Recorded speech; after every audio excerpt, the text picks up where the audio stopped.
Hey guys, so I've just found this waterfall here in the Brecon Beacons, and it's quieter than the other waterfall I visited. Because it's been so hot, there's not that much water in the waterfalls. So that really big waterfall we just saw, it wasn't that strong, the white contrast, whereas this one, the water makes a really nice white contrast against the dark rocks. So I think that'll be a nice focal point in the painting. I'm painting on quite a tall panel today, so I'm going to try and get some of this tree into the scene, some of these leaves, and then some of the reflections in the water. So let's start painting. Remember, subscribe to my YouTube channel. I'm painting on a gesso primed panel that I've toned to a light grey. This neutral grey helps me judge the values more accurately. And on my palette today, I've laid out titanium white, cadmium yellow, yellow ochre, raw umber, cadmium red, alizarin crimson, permanent green, ultramarine blue, and a little bit of ivory black. I like to begin with the darkest darks. Here this means the shadow shapes in the rocks and the base of the tree.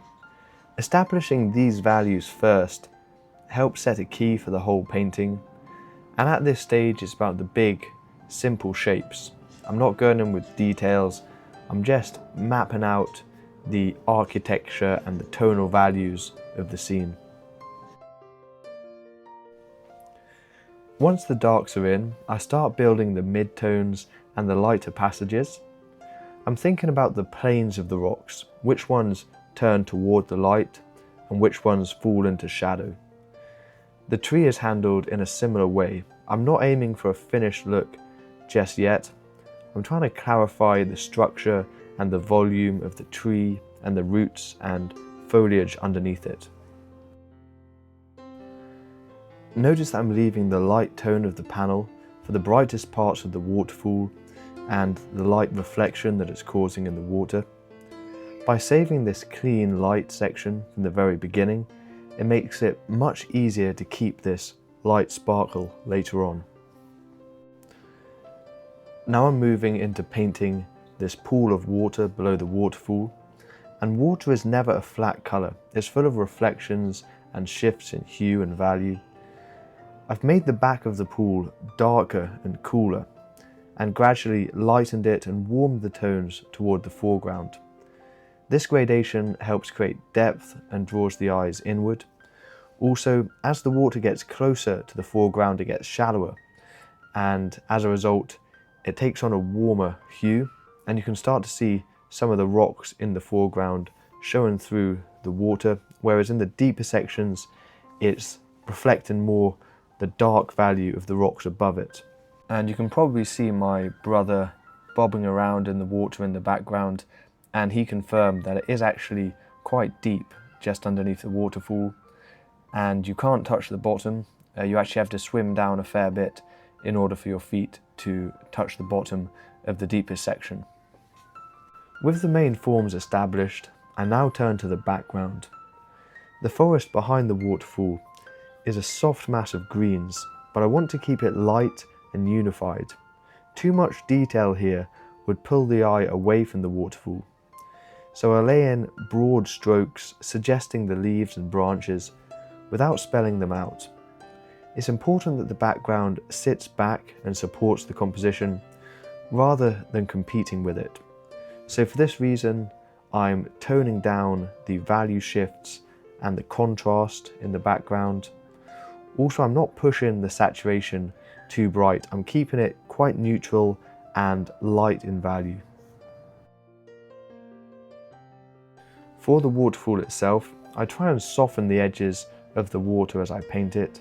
Hard lines would make the water feel frozen, so instead I blur the transitions and let the paint drag vertically. This helps create a sense of movement. I also add a few brighter strokes of titanium white to suggest the light catching the waterfall. And where the water hits this pool, I also soften this area as you get water spraying back. So this soft effect helps give this appearance of the water smashing into this pool and spraying out. And the contrast of the dark, wet rocks against the bright white of the water creates a really nice, strong focal point.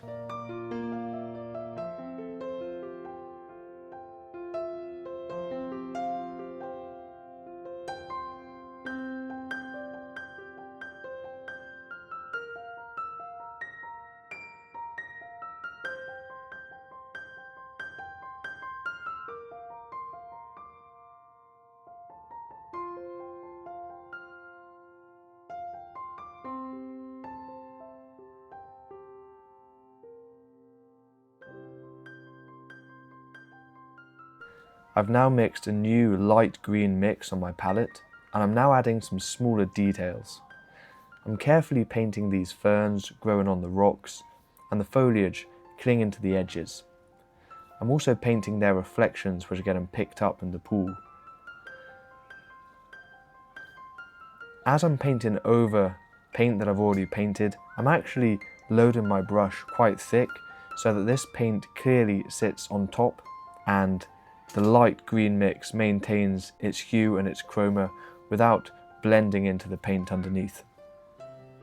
So I'm saving these fine details just for this sort of middle foreground section, the same plane which the waterfall sits on, and for the water in the foreground, as I want this area to really come forward in space, and I'm really keeping the background simple and soft and not adding too much details, as I really want this to recede and not be too distracting.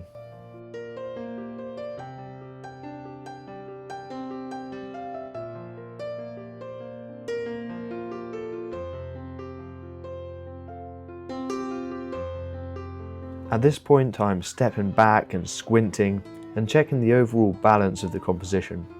I'm thinking about the distribution of light and dark and warm and cool and active and quiet areas. The foreground carries the detail, the background stays soft and simple, and the waterfall becomes the focal point.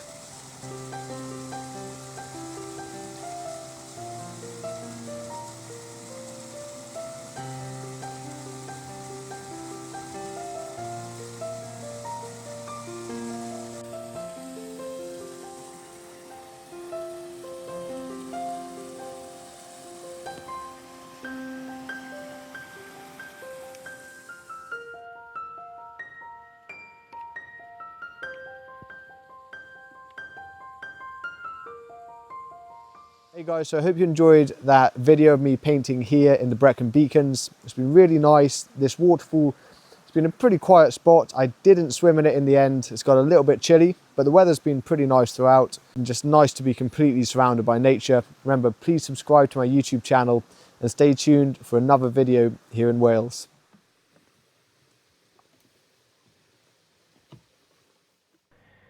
Check out my next video and final part in this short series in Wales, where I paint a stunning view of Plein-Air from my campsite, and we visited castle with spectacular views across the Welsh countryside.